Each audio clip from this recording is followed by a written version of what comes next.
ভারতের ইতিহাসে কোন যুগকে স্বর্ণযুগ বলে মনে করা হয় বা আখ্যায়িত করা হয় জানেন কি? সেটা কোন সময়?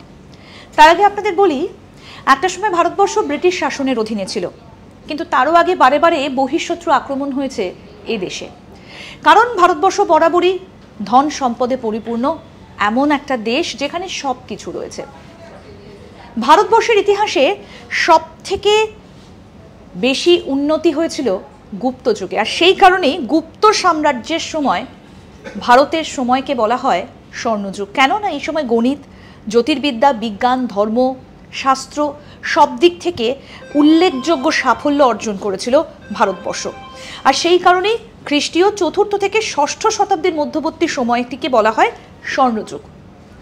আর আপনাদেরকে বলি, গুপ্ত সাম্রাজ্য ছিল 320 খ্রিস্টাব্দ থেকে 550 খ্রিস্টাব্দ পর্যন্ত টিকেছিল গুপ্ত সাম্রাজ্য।